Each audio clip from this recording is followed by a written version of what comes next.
Hello friends, स्वागत है आपका एक नई क्लास में। यह आपके लेवल ला की क्लास सेकंड है।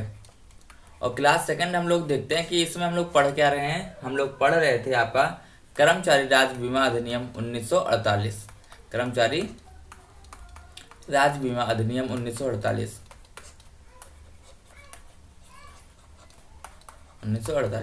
अब इसमें जो हम लोग ये पढ़ रहे थे, इसका हम लोगों ने इंट्रोडक्शन पढ़ा। इसके बाद हम क्या इसमें पढ़ेंगे, इसमें जो परिभाषाएं हैं, इंपॉर्टेंट परिभाषाएं, उनको हम यहाँ पे पढ़ेंगे। ठीक है, इंपॉर्टेंट परिभाषा इसलिए आपके लिए आवश्यक हो जाता है पढ़ना, क्योंकि देखिए मान लीजिए आपका एक क्वेश्चन बनता है कि ये जैसे आपका 10 नंबर का क्वेश्चन बना और बोला कि ये 5 आपके टॉपिक दे दिए गए, जैसे कोई परिभाषा या फिर कुछ और भी दे दिया गया, और बोलता है कि इस पर आप संक्षेप में लिखिए। ठीक है, तो उसमें आपकी परिभाषाएं भी दे दी जाती हैं। तो अगर परिभाषाएं आपकी पढ़ी होंगी तो आप यहाँ पे अपना क्वेश्चन सॉल्व कर पाएंगे। और परिभाषाएं पढ़ने का एक रीज़न और भी होता है कि अगर जो आपको परिभाषाएं अच्छे से पता होंगी तब आप उस क्वेश्चन को पूरा समझ पाते हैं। ये भी एक रीज़न होता है परिभाषाओं को पढ़ने का। तो ये जो आपका कर्मचारी राज्य बीमा अधिनियम है, इसमें परिभाषाओं की बात अगर जो की जाए तो इसकी परिभाषाएं जो आती हैं वो किस में आती हैं, परिभाषा इसकी धारा 2 खा में परिभाषाएं आती हैं। ठीक है, अब धारा 2 खा में कौन कौन सी परिभाषाएं आती हैं वो अब हम चर्चा करते हैं। सबसे पहले इसमें परिभाषाएं आपकी धारा 2 खा में आती हैं। और इसमें देखिए समुचित सरकार जो क्या होता है, इसको हमने आपको बताया भी था। और ये जो धारा 2 खा के और धारा 1 में आती है। ठीक है,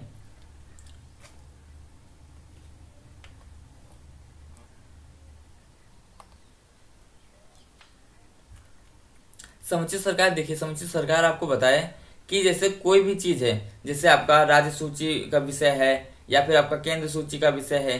तो मान लीजिए आपका राज्य सूची का विषय है, ये राज्य सूची का कोई विषय है। तो राज्य सूची के विषय में जैसे आपका क्या, जैसे आपका मेडिकल आ गया, मेडिकल इन द सेंस कि आपका ये सिस्टम जो आपका इलाज होता है दवा वगैरह का। ठीक है, पूरा मेडिकल का जितना आता है, स्वास्थ्य विभाग। ठीक है, तो कितना किस में आ जाएगा, वो आपका राज्य सूची में आ जाता है। और आपका केंद्र सूची की बात की जाए तो यहाँ पे केंद्र सूची जैसे आपका इसमें क्या आ जाएगा, इसमें जो है आपकी सीमाएं आ जाएंगी। सीमाएं इन द सेंस कि आपका जो क्षेत्र होता है, जैसे आपका राज्यों का क्षेत्र है, तो वो आपका जो है केंद्र सूची के विषय में आ जाएगा। अगर जो इस राज्य सूची के विषय में कोई राज्य सूची के विषय में राज्य सूची, इसको आप ये भी कह सकते हैं। देखो 3 टाइप की सूची होती हैं, समवर्ती सूची, राज्य सूची, केंद्र सूची। ठीक है, तो राज्य सूची के विषय में अगर जो कोई मुद्दा होता है, कोई भी मैटर होता है, तो यहाँ की आपकी जो सरकार होती है, ठीक है, उसी को आप समुचित सरकार कहते हैं। और यहाँ पे की सरकार कौन हो जाएगी, राज्य सरकार हो जाएगी। तो यहाँ पे राज्य सरकार आपकी समुचित सरकार हो जाएगी। केंद्र सरकार में कोई अगर जो मैटर होता है, कोई भी मुद्दा होता है, तो वहाँ पे सरकार आपकी केंद्र सरकार है, तो उसके लिए समुचित सरकार आपकी केंद्र सरकार समुचित सरकार हो जाती है। ठीक है, ये इसमें बताया गया है। यहीं पे एक आपका केस हुआ, न्यू मंगलोर पोर्ट कर्मकार समिति बनाम कर्मचारी राज्य बीमा नियम के बाद में केंद्र सरकार द्वारा अपीलार्थी पर कर्मचारी राज्य बीमा अधिनियम के प्रावधानों को लागू किया गया तथा कुछ वर्षों के लिए अधिनियम के प्रावधानों में छूट कर दी गई। ठीक है, पहले कोई अधिनियम उस कर्मचारी राज्य बीमा अधिनियम के प्रावधान को उसके ऊपर लागू किए गए, फिर उसमें छूट कर दी गई। लेकिन ऐसी परिस्थिति में न्यायालय के समक्ष यह प्रश्न उठाया कि राज्य सरकार अधिनियम की धारा 1 की उपधारा 5 के अंतर्गत कोई अधिसूचना जारी करने के लिए अधिकृत है। ठीक है, राज्य सरकार कोई भी सूचना जारी करने के लिए वहाँ पे अधिकृत है और वह समुचित सरकार की परिभाषा में आती है। राज्य वहाँ पे जैसे कोई भी चीज़ अगर जो लागू होती तो वह समुचित सरकार के अंदर आ जाएगी। उच्चतम न्यायालय द्वारा अभिनिर्धारित किया गया कि उच्च न्यायालय द्वारा इन तथ्यों को ध्यान में नहीं रखा गया है। ठीक है, उच्चतम आपका सुप्रीम कोर्ट ने बोला कि ये जो चीजें आपने बताई है, इस तथ्यों को हाई कोर्ट ने ध्यान में नहीं रखा है। अब सुप्रीम कोर्ट ने जो है फिर से उसको आदेश दिया, फिर से उसको जो है उच्च न्यायालय में उस मैटर को प्रेषित कर दिया, भेज दिया। ठीक है, तो ये यहाँ पर एक केस हुआ था न्यू मंगलोर पोर्ट कर्मकार समिति बनाम कर्मचारी राज्य बीमा निगम का। ठीक है, अगला आपका पॉइंट, आपका प्रश्वावस्था आपका क्या होता है इसमें देखते हैं, कॉन्फिनेंट, ठीक है। और इसमें सबसे ये आपके प्रसव वेदना के लिए होता है, जो आपका प्रेग्नेंट होते हैं, प्रेग्नेंट कितना आपका 26 वीक के लिए, ठीक है। इससे ज़्यादा के लिए जो प्रेग्नेंट होते हैं, या फिर जो शिशु पैदा हुआ हो, या फिर जीवित हो, या फिर मृत हो, उसकी परिभाषा जो किसमें बताया गया है, उसकी परिभाषा धारा 2 खा की उपधारा 3 में बताया गया, ठीक है। अंशदान आपका कंट्रीब्यूशन आप लोग जानते हैं कि जैसे कोई भी बड़ी चीज़ है या फिर कोई भी चीज़ है, उसमें अगर जो आपने थोड़ा थोड़ा चीज़ें दी है तो वो आपका एक अंशदान हो जाता है। जैसे मान लीजिए कि इतना पूरा है, ठीक है, तो इस इतना पार्टिसिपेंट जो है इन लोगों ने दिया है, तो ये इनका अंशदान हो जाएगा, ठीक है।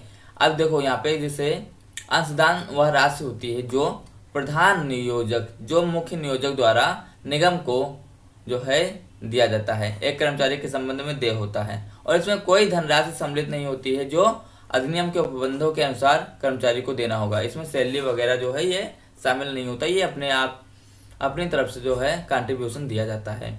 निगम क्या होता है, निगम का यह मतलब होता है जिसमें स्थापित कर्मचारी राज्य बीमा निगम से जो है वहाँ पे लिए गए हों, ठीक है, अभिप्रेत हों। अगला आपका पॉइंट आश्रित क्या होता है। आश्रित को हम बहुत ही अच्छे से समझेंगे, और आश्रित आपको काफ़ी इम्पोर्टेंट भी है आपके लिए। जैसे सिंपल सा 2 वे है, मान लो ये आपका एक डायरेक्ट से रास्ता है, ये आपकी इस पे कार एक जा रही, ठीक है, तो यहाँ पे कहीं पे अगर जो इसको रुकना होगा तो यहाँ पे आराम से रुक जाएगी, ठीक। और यहाँ पे मान लो ये एक आपका एक पहाड़ी क्षेत्र है, और यहाँ पे आपकी कोई गाड़ी जा रही है, ठीक है, और मान लो बाई चांस इसमें क्या हुआ, इसमें ब्रेक भी है लेकिन यहाँ पे ऊंचाई कुछ ज़्यादा है तो ब्रेक आपका मान लो वर्क नहीं कर रहा है, ठीक है, या फिर ब्रेक नहीं है, कैसे भी रख लो, तो इसके पीछे कुछ ना कुछ पत्थर टाइप का आपको लगाना पड़ेगा, ठीक है। तो ये क्या हो जाएगा, ये जो गाड़ी हो जाएगी ये डिपेंडेंट हो जाएगी किसके ऊपर, इस पत्थर के ऊपर, क्योंकि पत्थर के सहारे ये गाड़ी आपकी जानो रुकी हुई है, तो ये आपका क्या हो जाएगा, डिपेंडेंट हो जाएगा। इसी तरह से जैसे अभी आपका कोई छोटा बच्चा होता है, अब छोटा बच्चा है तो वो डिपेंडेंट होता है किसके ऊपर, अपने माता पिता के ऊपर। उसी तरह से ये आपका जो आश्रित होता है डिपेंडेंट, ये आपका 3 टाइप का होता है। इसमें 3 श्रेणी होती हैं, हम तीनों श्रेणी को आपको समझाते हैं। पहली श्रेणी में आपका वो आते हैं जो आश्रितों में अग्रलिखित आपका सम्मिलित होते हैं, जो सबसे पहले आपका सम्मिलित होते हैं, जिसमें आपका विधवा आता है, ठीक है, अवयस्क आते हैं, अवयस्क धर्मज या दत्तक आता है, पुत्र आता है, पुत्र कौन सा पुत्र, जिसने 25 वर्ष नहीं पूरी किया हो, अविवाहित जो है आपकी पुत्री आती है, तथा विधवा माता आता है। किसमें, ये प्रथम श्रेणी के आश्रितों में आते हैं, ठीक है।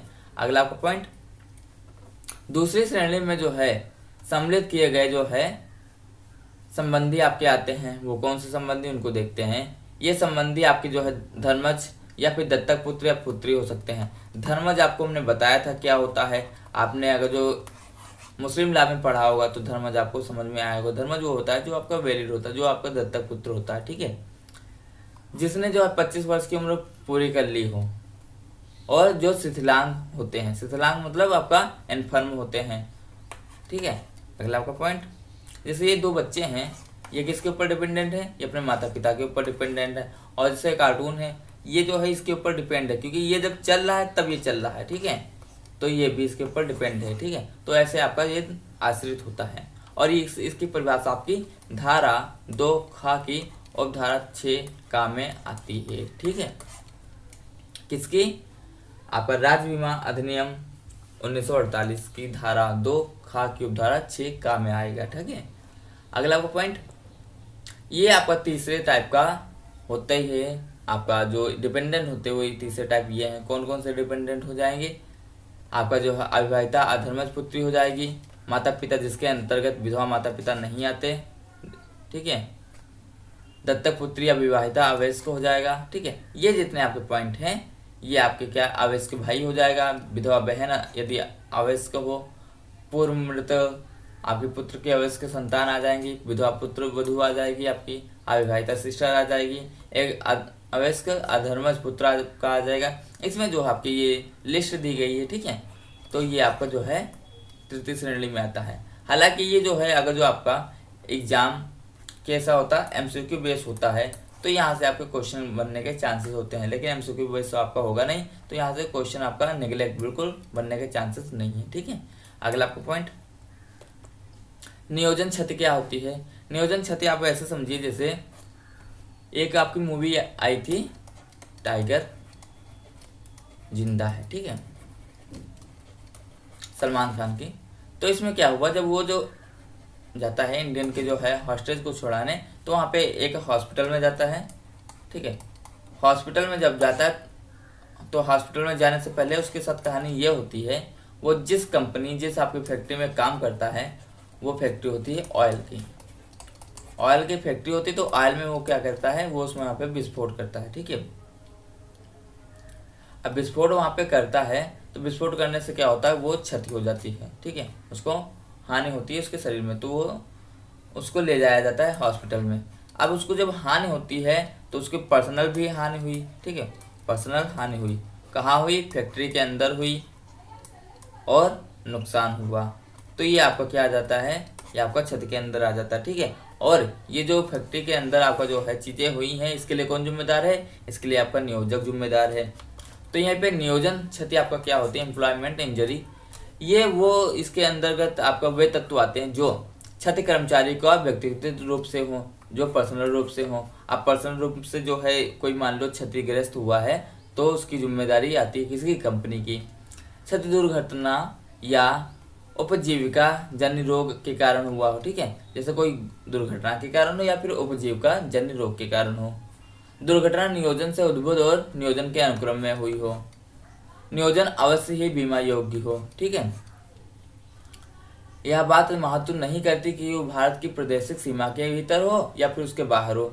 इसका कोई मैटर नहीं है कि वह आपके राज्य के अंदर हो या फिर बाहर हो। ठीक है, या फिर उपजीविका जन्य रोग से वह संक्रमण ही क्यों ना हुआ हो, लेकिन उसको ये सब चीजें जो है किसको देना होता है, कंपनी को देना होता है। यहीं पे आपका जो है नियोजन क्या होता है, एम्प्लॉयमेंट। एम्प्लॉयमेंट अपने देश का सबसे इम्पोर्टेंट मुद्दा आपका बना हुआ है, क्योंकि यहाँ पे जो है सब कुछ तो आप मैटर सही चला लेंगे, लेकिन एम्प्लॉयमेंट आपका धीरे धीरे जो है फॉल डाउन हो रहा है। ये आपका जो है ग्राफ जो है हमेशा डाउन जा रहा है। ठीक है, तो इसको धीरे धीरे डाउन जा रहा है, तो एम्प्लॉयमेंट आपका कम हो रहा है।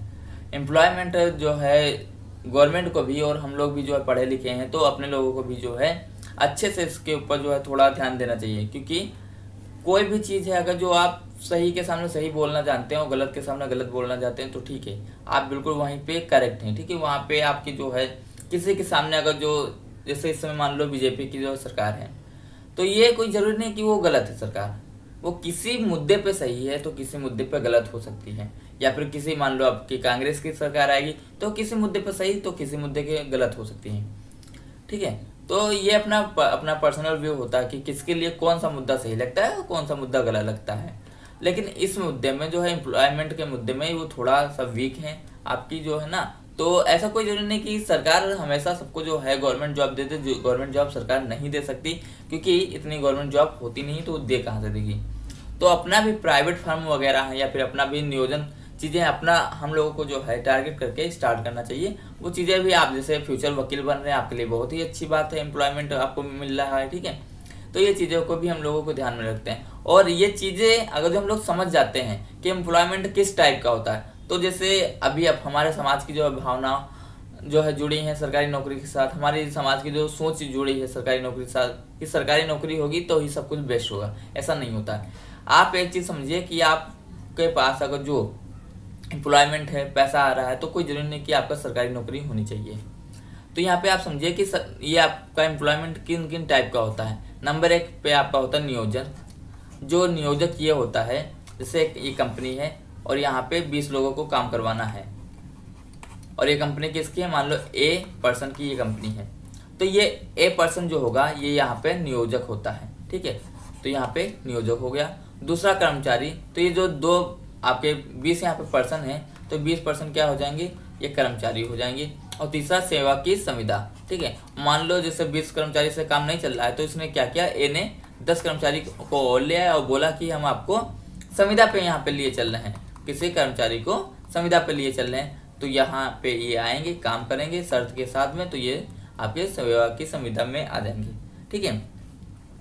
नियोजन सेवा विषयवार संविदा है जो कि नियोजन और कर्मचारी के बीच की जाती है, जिसके अंतर्गत कर्मचारी नियोजक के कार्य को उसके नियंत्रण और पर्यवेक्षण के लिए अधीन संपादित करने का वचन देता है कि हम आपका कार्य करेंगे और आपके लिए हम इतने दिन काम करेंगे। नियोजन केवल यथार्थ काम या फिर काम करने के तक सीमित नहीं होता है, इसका विस्तार ऐसे सभी कार्यों तक होता है जिसे करने के लिए प्रत्यक्ष व नियोजन की संविदा के अंतर्गत हकदार है, चाहे वह संविदा में प्रत्यक्ष या फिर अप्रत्यक्ष रूप में काम को पूरा करने का अनुबंध किया गया हो या ना किया गया हो। ठीक है, भले ही संविदा वाले पर्सन ने उसको जो है अनुबंध, अपना जो करार वादा किया है कि हम आपका काम पूरा करेंगे प्रत्यक्ष रूप से या अप्रत्यक्ष रूप से, लेकिन उसने किया होता है। ठीक है। अब जैसे यहाँ पे देखिए, ये पर्सन आपके इंजीनियर हैं। ठीक है, ये आपका जो है डॉक्टर साहब हैं, यहाँ पे जो है बिजनेसमैन है, यहाँ पे कोई और है। ठीक है, तो ऐसे सब लोग काम अपना कर रहे हैं ना, सब अपना एम्प्लॉयमेंट है। कोई जरूरी नहीं कि यहाँ पे सभी लोग ये गवर्नमेंट के होंगे। तो अपना काम जो है बेहतर करिए, और कोई चीज़ें आपकी जो है समाज का नज़रिया हम लोगों को ही चेंज करना होगा कि सरकारी और प्राइवेट या फिर अपना काम या अपना फर्म में जो है ज़्यादा सरकारी चीज़ों के लिए जो है भागो, अच्छी बात है, लेकिन फिर ऊंची पोस्ट के लिए अभी ग्रुप डी वगैरह है, ये सब चीज़ें कोई मतलब नहीं उन चीज़ों का। आप अपना जो है बेस्ट दो, चाहे जो है जिस चीज़ में हो, चाहे जिस क्षेत्र में हो। यहीं पे आपके दो केस आपके हुए, एक आपका सत्यभामा बनाम ESI कारपोरेशन का वाद हुआ और दूसरा आपका शीला बनाम ESI कारपोरेशन का वाद हुआ। तो सत्यभामा के जो वाद में क्या हुआ, इसमें एक महिला जो है अपनी कंपनी से, अपनी जो है जो कारखाने से जब जा रही थी, तो उसके जो है सामने, ये जैसे यहाँ पे समझिए कि जैसे ये आपकी एक कंपनी है और ये यहाँ पे आपका गेट है और ये आपकी हाईवे है। तो ये एक महिला जो यहाँ से जा रही थी और यहाँ पे हाईवे में जो क्या हुआ, इसकी दुर्घटना हो गई। ठीक है, दुर्घटना से इसको चोट लग गई। ठीक है, तो यहाँ पे जो चोट लग गई, तो हालांकि ये गेट के बाहर है, अब ये कंपनी जो है चाहे तो उसको ना करे, लेकिन ये यहाँ पे एक आपका सिद्धांत लागू हो जाता है। ठीक है, ये दुर्घटना की जिम्मेदारी चाहे तो कंपनी ना ले, लेकिन यहाँ पे एक सिद्धांत लागू हो जाता है। वो सिद्धांत आपका क्या होता है, भावात्मक प्रसार के सिद्धांत जो है वहाँ पे लागू हो जाता है। ठीक है, और भावात्मक प्रसार का अगर सिद्धांत वहाँ पे लागू हो जाएगा तो क्या होगा, वहाँ पे चीजें आपका जो है कम दूरी थी, और कम दूरी थी मतलब आपका जो है दूरी कम थी वहाँ पे कंपनी से और रोड के बीच में, और आपका कंपनी के मतलब वर्क करने के बाद वो जा रही थी, इसलिए वो कंपनी वहाँ पे जिम्मेदारी हुई। तो यही मामला हुआ था, भावात्मक प्रसार का सिद्धांत वहाँ पे लागू हो गया, और क्षति की नियोजन क्षति जो है उसको जो है नियोजक उसको भरेगा। अब शीला बनाम ESI के बाद में ये हुआ कि एक पर्सन जो है अपने ऑफिस के लिए जा रहा था और उसका जो ऑफिस 9 बजे था, उसे 8:30 बजे अपने घर से निकला और वहाँ पे बस स्टैंड पे अपना जो है बस का इंतजार करते रहा। इंतजार करते करते ही उसकी जो है मृत्यु हो गई। तो इस यहाँ पे ये आपका वाद दिया गया कि उस कर्मचारी की मृत्यु वहाँ पे हुई है क्योंकि वह जो है क्या कर रहा था, वह कंपनी के लिए जा रहा था, उसके ऊपर भी भावात्मक प्रसार का सिद्धांत लागू होना चाहिए क्योंकि वह मृत्यु नियोजन के दौरान मानी जाएगी। ठीक है, ये एक आपका एक केस हुआ। तो ये केस आप अपना जो है थोड़ा याद रखो, थोड़ा बहुत याद रखो। ठीक है, और आपका एग्जाम में आएगा तो आप इसको विस्तृत रूप से लिख पाएंगे, और थोड़ा बहुत अपना कहानी की तरह भी याद रखोगे तब भी आपका काम हो जाएगा। ठीक है, आपका कर्मचारी क्या होता है, कर्मचारी को समझते हैं। कर्मचारी अभी आपको बताया, जैसे कर्मचारी कई टाइप के होते हैं, आपका प्राइवेट में भी हो सकता है, गवर्नमेंट में भी हो सकता है। ठीक है, इस अधिनियम के अनुसार कर्मचारी की परिभाषा के निम्न आपके तत्व होते हैं। सबसे पहला आपका तत्व देखिए, संबंधित व्यक्ति का नियोजन अवश्य ही मजदूरी के लिए किया गया हो और नियोजक निम्नलिखित में से किया गया हो। जो वहाँ पे काम करेगा वो आपका जो है मजदूरी के लिए काम कर रहा हो। ठीक है, कारखाना या फिर संस्थापना या फिर कारखाना के कार्य के लिए उसको काम करना हो, कारखाना या फिर संस्थापना या फिर किसी भी उसकी शाखा के लिए उसको काम करना हो, कारखाना संस्थापना या फिर कच्चे माल का क्रय के लिए करना हो या फिर विक्रय के लिए करना हो। ठीक है, ये आपका एक टाइप में आता है कर्मचारी। दूसरे टाइप में कर्मचारी अवश्य ऐसे कारखाने या संस्थापना में नियोजित हो जिस पर अधिनियम लागू हो। ठीक है, अगर जो उस पर अधिनियम ही लागू नहीं है तो वहाँ पे वो कर्मचारी थोड़ा ना होगा। मान लो किसी भी चीज़ पे अगर जो नियम लागू नहीं है तो वो चीज़ जो है आपकी जो है लीगली थोड़ा ना होगी, ठीक है, तो वहाँ पे वो कर्मचारी भी नहीं होगा। किसी ऐसे कर्मचारी कि प्रधान नियोजक द्वारा प्रत्यक्षता नियोजित हो। नियोजन तो कारखाना या फिर किसी काम या संस्थापना के किसी काम या फिर किसी अन्य काम के लिए हो सकता है, ठीक है। नियोजक आपका जो है नियोजित वहाँ पे किसी भी काम के लिए हो सकता है, कि आपकी कंपनी किसी भी काम के लिए हो सकती है, जो कि निम्नलिखित प्रकार की हो सकती है। उसकी जो है कई टाइप के उसके कार्य हो सकते हैं। कोई भी कारखाना या फिर कंपनी है उसके कई टाइप के कार्य आपके होते हैं। पांचवें टाइप में आपका कर्मचारी वो आ जाएगा, ऐसे कर्मकारों के संबंध में जो तात्कालिक नियोजक के द्वारा या माध्यम से नियोजित किए जाते हैं। मतलब तुरंत के तुरंत आपको वहां पे नियोजित किए जाते हैं। जैसे डेली वाले मजदूर आते हैं, वो भी आपके कर्मचारी होते हैं। किसी ऐसे कर्मचारी के संबंध में जिसको सेवा प्रधान नियोजक को उधार या फिर भाड़े पर दी गई हो, ठीक है, नियोजक को उधार या फिर भाड़े पर दी गई हो। और आपका अगला पॉइंट हो जाएगा कि निम्नलिखित को कर्मचारियों की संख्या में नहीं माना जाएगा। किसको अब कर्मचारी नहीं माना जाएगा, सबसे मेन इंपॉर्टेंट पॉइंट, भारतीय नौसेना, स्थल सेना या फिर हवाई सेना का कोई भी सदस्य। आपका नौसेना, वायुसेना का कोई भी सदस्य जो है तो उसको कर्मचारी नहीं माना जाएगा। कोई ऐसा व्यक्ति जिसको मजदूरी समय पर ही जो है काम के लिए प्रदेश श्रमिक को अनर्जित करने हेतु उसको केंद्र सरकार द्वारा चिन्हित जो है मजदूरी से अधिक होती है, ठीक है। मान लो कोई भी वहाँ पे पर्सन है जो आपका जो है मजदूरी जो केंद्र सरकार जो डिसाइड करती है उससे ज़्यादा होती है, तो वहाँ पे उसको नहीं माना जाएगा। समोपरि वेतन का जो है मजदूरी के अंतर्गत सम्मिलित नहीं किया जाएगा। परिश्रमिक शब्द के अंतर्गत निर्वाह को और भविष्य निधि में दिया गया अंशदान आपका सम्मिलित वहाँ पे नहीं होता है। भविष्य में अंशदान आप लोग जानते हैं, कंट्रीब्यूशन जो उसको मिलता है, ठीक है। कोई भी चीज़ जैसे आपका अभी आपका वो EFO होता है, ठीक है, एम्प्लॉयमेंट फंड ऑर्गेनाइजेशन ऐसा शायद होता है आपका, ठीक है, उसमें भी आपको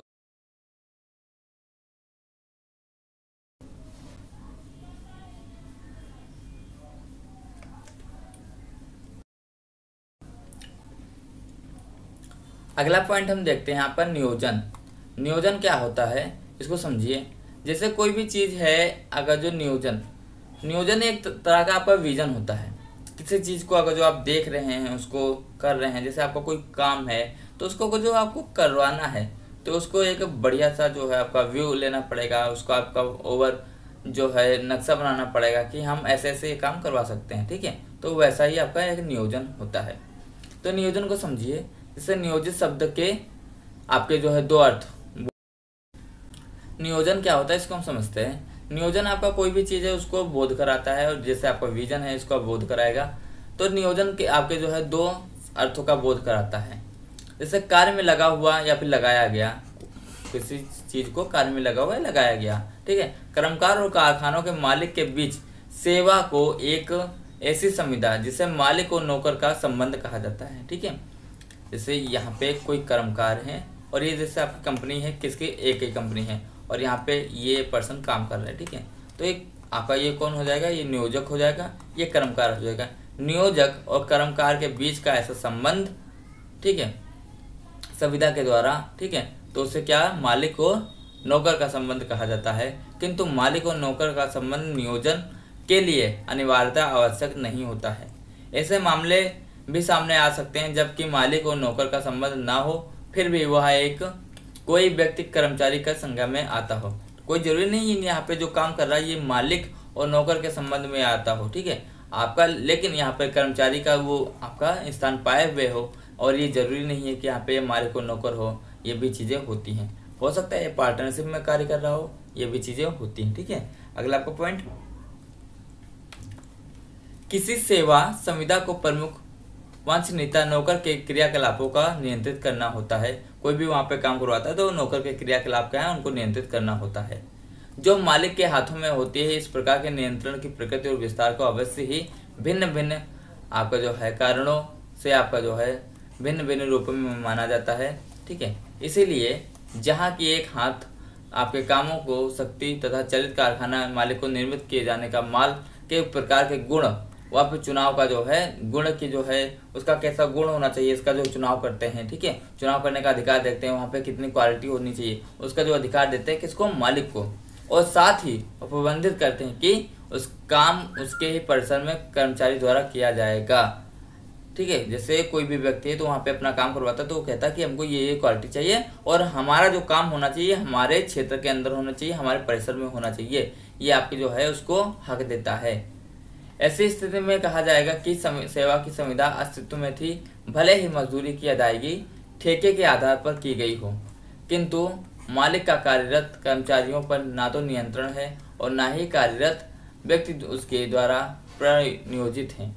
ऐसी दशा में कार्यरत व्यक्तियों को देय पारिश्रमिक पर मालिक अंशदान करने के लिए आपका दायित्वाधीन नहीं होता है। ठीक है, ये चीज़ आपको बताया गया।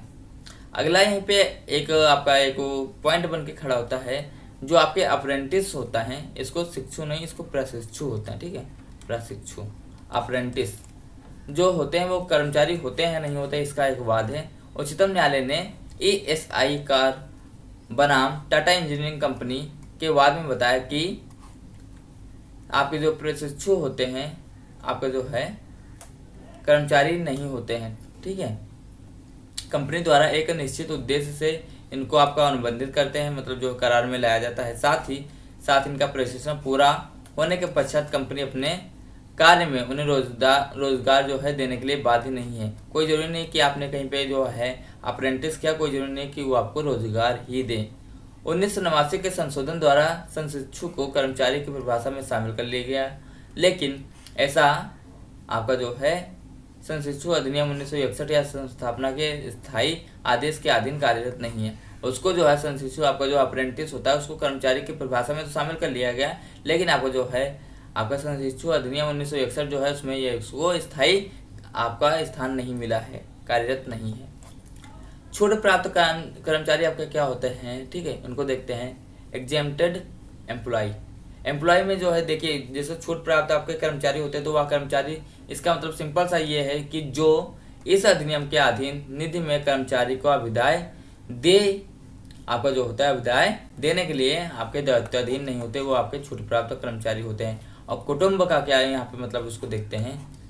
ठीक है, कुटुंब के लिए आपका अंतर्गत निम्नलिखित चीजें सम्मिलित होती हैं।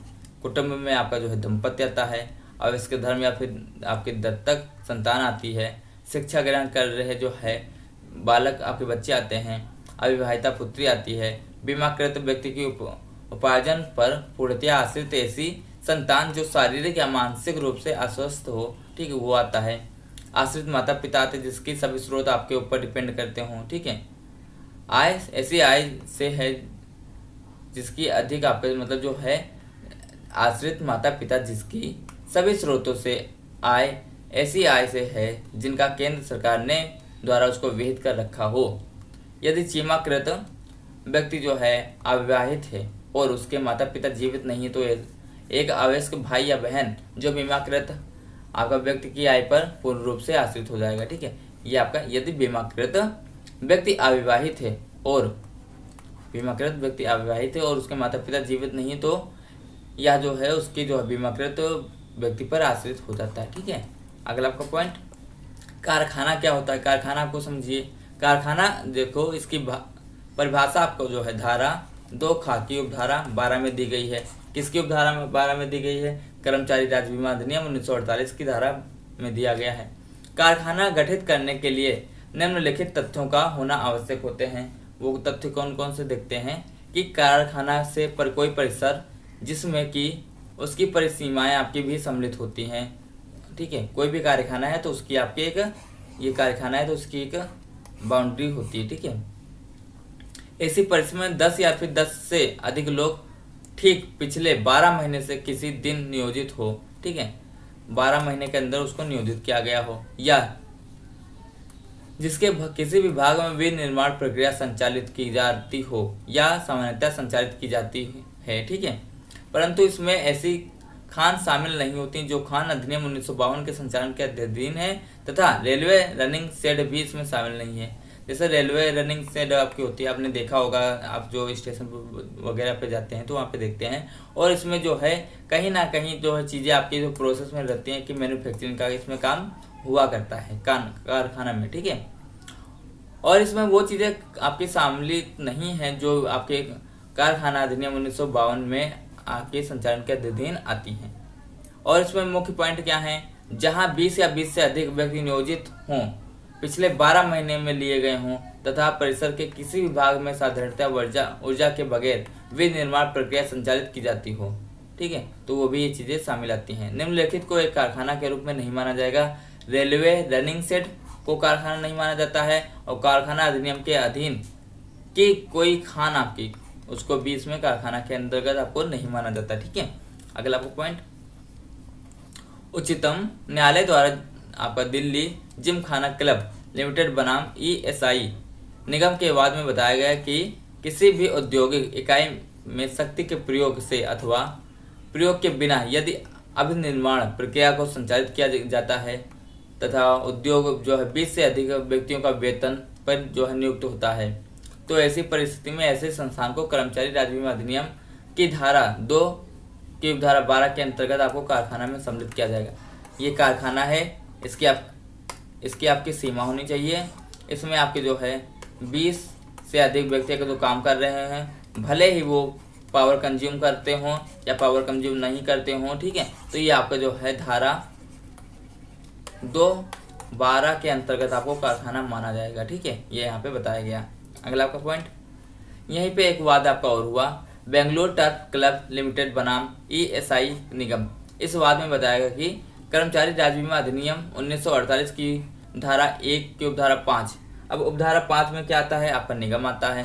धारा 2 की धारा 1 की उपधारा 5 ये आपका क्या आता है, ये आपका यहाँ पे निगम आता है, के अंतर्गत जारी अधिसूचना के अनुसार निगम के प्रावधानों को दुकानों तथा अन्य संस्थानों में विस्तारित तथा लागू किया गया है। अतः अपीलार्थी क्लब के ऊपर भी अधिनियम के प्रावधान लागू होंगे। ये जो आपका क्लब है, तो क्लब क्या है, क्लब को जो है इसके ऊपर आपके राज्य बीमा अधिनियम के प्रावधान लागू हो जाएंगे। ठीक है, ये इसका एक वाद यहाँ पे था, किससे, बेंगलुरु टर्फ क्लब बनाम आपका ESI निगम। ठीक है, अगला पॉइंट, विनिर्माण प्रक्रिया मैन्युफैक्चरिंग आपका प्रोसेस क्या होता है उसको हम देखते हैं। इस शब्द की परिभाषा आपकी जो है कारखाना अधिनियम 1948 में दी गई है। इसका मात्र संबंध ऐसे सभी आपके विशिष्ट कारोबार से है, ठीक है, जो कि संचालित किया जाता है। इसका अनिवार्यता संबंध आपके उत्पादन से है। ठीक है, अतः यह आवश्यक नहीं है कि विनिर्माण प्रक्रिया में आपका अंतर्गत उत्पादन ही हो। कोई जरूरी नहीं कि अगर जो आपका कोई कारखाना हो तो वहाँ पे कोई जरूरी नहीं कि वहाँ पे आपका कोई चीज़ बन ही रहा हो, वहाँ पे कोई भी विनिर्माण चीज़ हो ही रही हो, वहाँ पे मैन्युफैक्चरिंग प्रोसेस जो आपका रीमैन्युफैक्चरिंग प्रोसेस हो ही रहा हो, ऐसा कोई जरूरी नहीं है। कारखाना अधिनियम 1948 के अंतर्गत निम्नलिखित आपके विनिर्माण प्रक्रिया के अंतर्गत माना जाएगा। क्या क्या माना जाएगा, किसी पदार्थ को प्रयोग में लाने, बेचने, निर्यात करने, अदायगी या फिर व्यक्तिगत जो है वर्णित करने के उद्देश्य से तैयार करना, परिवर्तित करना, मरम्मत करना, सजाना, फिनिशिंग करना, पैकिंग करना, ये सब चीजें आपको मानी जाएगी। तेल पानी या फिर नाली का पानी पंप करना, ये सब आपको कारखाना में माना जाएगा। विद्युत शक्ति का पैदा करना, ट्रांसफार्म करना या फिर ट्रांसफर करना, ट्रांसफर मतलब आपका जैसे ट्रांसफर करना, विद्युत शक्ति की बात अगर जो आई तो इसको देखिए, जैसे आपके ये क्या है, लाइट है, ये आपकी विद्युत शक्ति है, तो ये आपका जो है विद्युत शक्ति, तो यहाँ पे आपके 2 वायर होंगे। अब इसको क्या करता है, ये ए पॉइंट है, ए पॉइंट से बी पॉइंट जो है आपको मान लो इसको भेजना है, तो क्या हो जाएगा, तो ये ट्रांसफर हो जाएगा। ठीक है, ट्रांसफर। और मान लो ये विद्युत शक्ति है और इससे क्या कर रहा है, आप यहाँ पे जो है क्या कर रहे हैं, इससे मान लो आपको यहाँ पे मोटर चला रहे हैं, पानी वाली मोटर चला रहे हैं। ठीक है, और ये मान लो कोई कारखाना में हो रही बड़े लेवल पे, तो यहाँ पे आपका एक इंजन लगा होगा। ठीक है, और इससे ये हो रहा, तो ये क्या हो रहा है, ये आपका इलेक्ट्रिकल एनर्जी जो है, इलेक्ट्रिकल एनर्जी को आपको मैकेनिकल एनर्जी में जो है कन्वर्ट हो रहा है, तो ये ट्रांसमिट हो रहा है। क्या ट्रांसमिट हो रहा है, ट्रांसफॉर्म हो रहा है, ये आपका जो एनर्जी को, पावर को ट्रांसफर कर रहा है, आपका ट्रांसमिट कर रहा है। तो अगर जो ट्रांसमिट कर रहा है तो ये भी आपका कारखाना के अंतर्गत आपको माना जाएगा। ठीक है, मुद्रण के लिए जो है टाइप कंपोज करना, लेटर प्रेस द्वारा मुद्रण करना, या फिर लिथोग्राफी, फोटोग्राफी, या फिर बुक बाइंडिंग, इसी भी प्रकार का काम हो वो भी माना जाएगा कारखानों में, विनिर्माण प्रक्रिया में, मैन्युफैक्चरिंग प्रोसेस में। जहाजों या पोतों का निर्माण करना, पुनः निर्माण करना, मरम्मत करना, ठीक है, कटिंग, फिनिशिंग, ये सब करना, उसका भी माना जाएगा आपका विनिर्माण प्रक्रिया में। अगला आपका पॉइंट, आपका शक्ति क्या होता है। शक्ति आप लोग जानते हैं, जैसे आप लोगों ने जो है हाई स्कूल, इंटर, हर जगह पढ़ा होगा कि आपके जितने अंदर जो है पावर होगा उतना आप ज़्यादा काम कर पाएंगे। ठीक है, शक्ति शब्द का तात्पर्य ये होता है कि कारखाना के अंतर्गत जिसका तात्पर्य विद्युत शक्ति से है। यह शक्ति यंत्र द्वारा ट्रांसमिट होती है और इसे ना मानव जो है बना सकता है, ना इसको नष्ट कर सकता है। ठीक है, इसको एक रूप से दूसरे रूप में कन्वर्ट किया जा सकता है बस। ठीक है, अब जैसे शक्ति की बात की जाए, जैसे वाटर से आपका क्या होता है, लाइट बनता है। अब लाइट से आप जो है चीज़ों को, वस्तुओं को चलाते हैं। तो वस्तुओं के जैसे मान लो आप कूलर चला रहे हैं, ठीक है, फ्रिज चला रहे हैं, तो क्या होता है, ये वाटर वाली एनर्जी थी, ये कन्वर्ट हुई आपकी लाइट एनर्जी में, लाइट वाली एनर्जी आपकी कन्वर्ट हुई मैकेनिकल एनर्जी में। ठीक है, तो ना तो इसको आप पैदा किए, ना ही इसको आप नष्ट कर पा रहे हैं। ठीक है, ये एक फॉर्म से दूसरे फॉर्म में चेंज हो रही है। ठीक है, इसको आप चीज़ें बताइए, और जितनी आपकी शक्ति ज़्यादा होती है उतना आपका मैन्युफैक्चरिंग पावर ज़्यादा हो जाएगा। अब कारखाना क्या है इसको समझिए। और यदि एक परिसर, इसका एक परिसर होता है, ठीक है, आपकी इसमें एक सीमा होती है, इसमें 10 से अधिक आपके व्यक्ति काम करते हों, ठीक है, और 20 या उससे अधिक व्यक्ति आपके नियोजित होना चाहिए। ठीक है, 10 से अधिक व्यक्ति नियोजित हों जहां विनिर्माण प्रक्रिया विद्युत शक्ति से संचालित हो। अगर तो विद्युत शक्ति से चीजें चल रही तो वहाँ पे 10% होने चाहिए, और जहाँ पे विद्युत चीजें आपकी, जहाँ पे लाइट नहीं हो वहाँ पे 20% होनी चाहिए, तो वो आपकी कारखाना के अंतर्गत आता है। 10 और 20 आपको याद रखना। 10 के लिए 10 अगर जो होगा तो वहाँ पे विद्युत शक्ति इंपॉर्टेंट है, अगर वहाँ पे 20 होगा तो वहाँ पे विद्युत शक्ति इंपॉर्टेंट नहीं है, तो दोनों आपकी जो कारखाना में आ जाएगा। ठीक है, अगला आपका पॉइंट, इसीलिए जहाँ एक कंपनी को कई इकाइयों या फिर एक निश्चित जो है स्तंभ पर काम करना होता है, ठीक है, स्तंभ बनाने में लगी हुई होती, तो एक परिसर के भीतर नहीं है और उस परिसर से स्तंभ बनाने का काम किया जा रहा है, तो उसको इंगित नहीं है।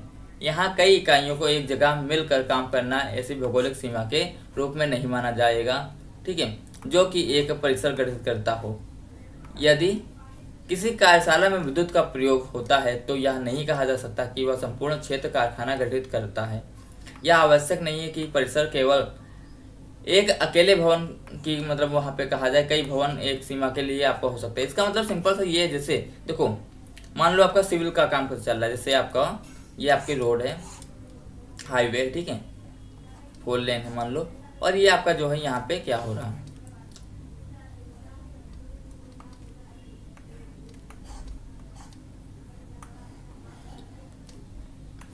ये मान लो आपकी एक हाईवे है और इसके ऊपर आपका एक ब्रिज बनाया गया, ठीक है, ओवर ब्रिज बनाया गया। अब ओवर ब्रिज बनाया गया, मान लो ये कितना 2 किलोमीटर का है, तो 2 किलोमीटर का है, तो यहाँ पे आप जो अपनी सीमा थोड़ा ना बना देंगे, इसके चारों तरफ अपनी सीमा थोड़ा ना बना देंगे, सीमा तो नहीं बनाएंगे क्योंकि ये आपका क्षेत्र तो है नहीं। तो यहाँ पे आप अगर जो सीमा नहीं बनाते तो क्या होता है, तो यहाँ पे कोई खंभा मान लो यहाँ पे लग रहा है, कोई यहाँ पे लग रहा है, तो यहाँ पे लग रहा है, तो अगर जो यहाँ पे लग रहा है तो ऐसा तो है नहीं कि ये सब चीज़ें एक ही हैं, इसलिए ये चीज़ें अलग अलग चीज़ें रखी गई हैं और यहाँ पे सीमा नहीं होता, लेकिन इसको भी कारखाना को माना जाएगा। ठीक है, ये यहाँ पे बताया गया। यहाँ पे एक आपका केस हुआ कर्मचारी राज्य बीमा निगम बनाम सोहरामल नायडू का। इसमें बताया कि एक स्टूडियो आपको कारखाना माना जाएगा नहीं माना जाएगा, इस बात को यहाँ पे बताया गया। इस बात में बताया गया कि भिन्न भिन्न विभाग आपके स्टूडियो के भीतर इसकी इकाइयों के रूप में कार्य करते हैं, फिर भी इसे उद्योग कहा जा सकता है। एक दूसरे मामले में उषा प्रिंटर्स की ओर से अभिकथित किया गया कि विशिष्ट ठेकेदार जी जो है उषा प्रिंटर्स को आपकी आयरनिंग, आपको जो आयरनिंग मतलब जो लोहा करने का काम आता है, ठीक है, वह अन्य लोगों को जो आयरनिंग के काम में सेवा कर रहा था और इसीलिए उसे उषा प्रिंटर्स को आपको एक विभाग के रूप में नहीं माना जा सकता। किंतु इस विचार का खंडन करते हुए मुंबई न्यायालय ने कहा कि बहुत से कारखानों में अनेक कारणवश आपके जो है काम होते हैं, ठीक है, तो उसको भी ठेकेदारों को नियोजित किया जाता है, किंतु वे कारखाना के संबंधों में प्रबंधों में आपके सीधे नियंत्रण के अधीन आते हैं, प्रबंधकों के सीधे नियंत्रण के अधीन आते हैं, जब तक कि इसके विपरीत रूप में सिद्ध ना किया जा सके कि या प्रदर्शन ना किया जा सके कि वह ठेकेदार स्वतंत्र था। आवश्यक ही यह निष्कर्ष लिया जा सकता है कि लोहा करने का विभाग आपका उषा प्रिंटर्स का एक अंग है। ठीक है, एक आपका उषा प्रिंटर्स था। अब यहाँ पे समझिए, ये आपके एक उषा प्रिंटर्स था। उषा प्रिंटर्स था, यहाँ पे क्या होता था, मान लो आपके कपड़े प्रिंटर होते थे, तो यहाँ पे अपना काम करता था। अब जो कपड़े प्रिंटर होगा तो यहाँ पे उसका जो है आयरनिंग करी जाएगी, मतलब कपड़े को प्रेस किया जाएगा, ठीक है। अब वो जो कपड़े को प्रेस किया जाएगा तो कंपनी जो केस ये था कि इसको अलग अलग माना जाए कारखाना, लेकिन उच्चतम न्यायालय ने आपको जो है इसको साबित कर दिया, इसको बता दिया कि ये दोनों को एक माना जाएगा, क्योंकि ये दोनों को एक ही काम किया जा रहा है, ठीक है। एक आपकी जो है कंपनी के अंदर कई काम होते हैं, ऐसा नहीं कि सारे काम जो है सेम होते हैं, कई काम होते हैं, तो ऐसा भी नहीं हो सकता कि सारे कामों को अलग अलग आपको कारखाना माना जाए, ठीक है। ये यहाँ पे बताया गया। अगला आपका पॉइंट, यहाँ पे एक आपका पॉइंट और हुआ कि जहाँ की चर्म शोधन आपकी जो है कि विनिर्माण प्रक्रिया कतिपय परिसरों में मानव श्रम के आधार पर संचालित है। पानी का प्रयोग जो है उत्तरवर्ती विनिर्माण प्रक्रिया के जो प्रयोग में लाया जाता है और उस पानी को विद्युत शक्ति की सहायता से चर्मशाला टेनरी के परिसर में जो है बाहर स्थित एक कुएं से जो है आपको पंप में परिसर में लाया जाता है। इसी प्रकरण में यह निर्णय दिया गया कि केवल यह तथ्य के प्रयोग में लाया गया विद्युत शक्ति से पंप किया गया है।